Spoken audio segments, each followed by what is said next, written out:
ಒಂದ್ ಮಾತಾಡೋದು ಬೇಡ. MLA MP ಊಟ ಹಾಕೋದಿಲ್ಲ.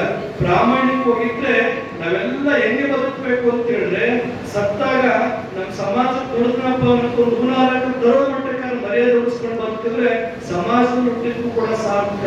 ನಮ್ಮ ಅಪ್ಪ ಹೇಳ್ಕೊಡೋರು, ನಮ್ಮ ತಾತ ಹೇಳ್ಕೊಡೋರು, ನೀನ್ ತಪ್ಪದವನು, ನೀನು ಅಮಾವಾಸ್ಯೆ ಮನೆ, ನಾನು ಸ್ವಾಮೀಜಿ ಆದ್ರೂ ಕೂಡ, ನಾನು ಸನ್ಯಾಸಿ ಆದ್ರೂ ಕೂಡ, ಮನೆ ತೋರ್ರು ಕೂಡ ಇವತ್ತು ನನ್ನ ಅಮಾವಾಸ್ಯೆ ಮನೆ ಹೋಗಿ ಎಳ್ಳು ನೀರು ಕೊಟ್ಟು ಬರ್ತೀನಿ, ಇವತ್ತು ನನ್ನ ಮನೆ ದೇವರು ಒಂದು ಪೂಜೆ ಮಾಡಿಸ್ಕೊಂಡು ಬರ್ತೀನಿ ಅಂತ ಹೇಳಿದ್ರೆ ನನ್ನ ತಂದೆ ತಾಯಿ ಕಲಿಸ್ಕೊಟ್ಟಂತ ಸಂಸ್ಕಾರ, ಸಮಾಜ ಕೊಟ್ಟಂತ ದೀಕ್ಷೆ ಅನ್ನುವಂಥದ್ದು ನಾವೆಲ್ಲರೂ ಕೂಡ ಅರ್ಥವನ್ನ ಮಾಡ್ಕೋಬೇಕಾಗ್ತದೆ.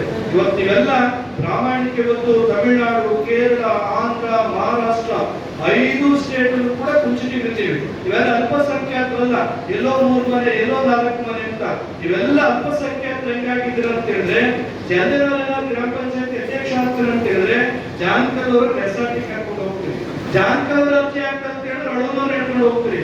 ನೀವು ಹೋಗಿ ತೀರ್ಮಾನ ಮಾಡ್ತೀವಿ, ಯಾರು ಬೇಕಾದ್ರೂ ಆಗಪ್ಪ, 2ಕ್ಕೆ 90 ಏನು ಆಗಬಾರ್ದು, ನಡೀಲಿಕ್ಕೆ ಹೊರಟೋಗಲ್ಲ, ಮತ್ತೆ ಹೋಗ್ತಾರ ಆಗ್ತೀವಿ. ಯಾರು ಏನಾದ್ರು ಆಗಿ ಇವೆಲ್ಲ ಎಲ್ಲೊಬ್ಬ ಒಳ್ಳೇದಾಗ್ಲಿ ಕೆಟ್ಟದ್ದಾಗ್ಲಿ ನಾನೊಬ್ಬ ಈ ಸಮಾಜದ ಕಟ್ಟ ಕಡೆಯ ವ್ಯಕ್ತಿ ಕೂಡ ನ್ಯಾಯ ಕೊಡ್ಬೇಕನ್ನುವಂಥದ್ದನ್ನ ನಾವೆಲ್ಲರೂ ಕೂಡ ಪರಿಪಾಲನೆ ಮಾಡಬೇಕಾಗ್ತದೆ. ಇವತ್ತಿನ ನೀವೆಲ್ಲ ಸಂಕಲ್ಪ ಮಾಡಿ, ನಿಮ್ಮ ಮನೆಗಳ ಮುಂದೆ, ನಿಮ್ಮ ಗಾಡಿಗಳ ಮುಂದೆ, ನಿಮ್ಮ ಗಾಡಿಗಳ ಮೇಲೆ ನೀವೆಲ್ಲ ಕುಂಚಿಟಿಗಾಗಿ ಕಳ್ಸ್ಕೋಬೇಕು. ಕುಂಚಿಟಿಗಾಗಿ ಕಳ್ಸ್ಕೊಂಡ್ರೆ ನಿಮ್ಗೆ 2 ಬೆನಿಫಿಟ್ ಇದೆ. ಒಂದು, ನೀವು ಬಿದ್ದರೆ ನಿಮ್ಮನ್ನ ಆಸ್ಪತ್ರೆಗೆ ಸೇರಿಸ್ತಾರೆ. 2ನೇದು ಮೈಲೇಜ್ ಜಾಸ್ತಿ ಬರ್ತದೆ. ನನಗೆ ಇನೋವಾ ಕಾರ್ಗೆ ಕುಂಚಿಟಿ ಮಠ ಅಂತ ಕಳ್ಸ್ಕೊಂಡು ಇನೋವಾ 18 ಕಿಲೋಮೀಟರ್ ಮೈಲೇಜ್ ಬರ್ತದೆ. ಬರ್ತದಲ್ಲ, ಸುಳ್ಳು ಹೇಳ್ತಾರೆ ಸಾಂಗ್ ನಂದು 12 ಬರೋದು ಅಂತ ನೀವು ಬರ್ಸ್ಕೊಂಡ್ರೆ ಏನಾಗುತ್ತೆ, ಮೈಲೇಜ್ ಜಾಸ್ತಿ ಬರ್ತದೆ. ಇವತ್ತಿನ ಸಂಕಲ್ಪ ಮಾಡ್ಕೊಳ್ಳಿ, ನಿಮ್ಮ ಹಿಂದೆ ಮುಂದೆ ಬರ್ಸ್ಕೊಳ್ಬೇಕು.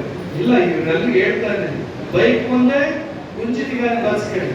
ಎಲ್ಲನ್ನ ಹೋದ್ರೆ ಎದುರುಗಡೆ ಗಾಡಿ ಸಿಕ್ಕ ನಾನೇ ಸೈಡ್ಗಾಗಿ ಮಾತಾಡ್ತೀನಿ, ಯಾರು ನಮ್ಮ ನೆಂಟರು ಅಂಟಿದ್ರು ಹೋಗ್ತಾರಪ್ಪ, ಬಿದ್ದಿದ್ರೆ ನನ್ನ ಕಾರ್ಲೆ ಕರ್ಕೊಂಡು ಎಲ್ಲಿ ಹಾಕ್ತೀವಿ, ಆಸ್ಪತ್ರೆಗೆ ಹಾಕ್ತೀವಿ. ಎಷ್ಟು ಬೆನಿಫಿಟ್. ಇವತ್ತಿನ ನೀವು ಆ ಕೆಲಸ ಮಾಡಿ, ಎಷ್ಟೇ ತೊಂದರೆಗಳು ಬರಲಿ, ಊಟ ಇದ್ದಿದ್ರು ಚಿಂತೆ ಇಲ್ಲ, ಗಂಜಿ ಕುಡ್ಕೊಂಡು ಬದುಕಿ, ಇನ್ನೊಬ್ಬರಿಗೆ ಅಡಿಯಾಳಾಗಿ ಬದುಕಬೇಡಿ, ಸ್ವಾಭಿಮಾನಿಗಳಾಗಿ ಬದುಕಿ. 1 ನಿಮಿಷ ಬದುಕಿ, ಸ್ವಾಭಿಮಾನಿಗಳಾಗಿ ಬದುಕಿ. ಅವೆಲ್ಲ ಕೆಲಸಗಳು ಎಲ್ಲರೂ ಕೂಡ ಮಾಡಿ ಅಂತ ಸಂದರ್ಭದಲ್ಲಿ ಹೆಚ್ಚು ಮಾತನಾಡಲಿಕ್ಕೆ ಹೋಗೋದಿಲ್ಲ. ಯಾವಾಗಲೂ ಮಾತು ಹೇಳ್ತಾ ಇರ್ತೀನಿ, ಮಕ್ಕಳಿಗೆ ಬೈಕ್ ಕೊಡಬೇಡಿ, ಸ್ವಾಮಿಗಳಿಗೆ ಬೈಕ್ ಕೊಡಬೇಡಿ ಅಂತ. ಎಷ್ಟು ನಗ್ತಾ ಇದ್ದೀನಿ, ಅದನ್ನ ನನಗೆ ಬೈಕ್ ಕೊಟ್ಟಿದ್ದೆ ತಪ್ಪಾಯ್ತು ಅಂತ. ಇವೆಲ್ಲ ಬಹಳ ಒಳ್ಳೆ ಮಕ್ಕಳಿದ್ದೀರಿ.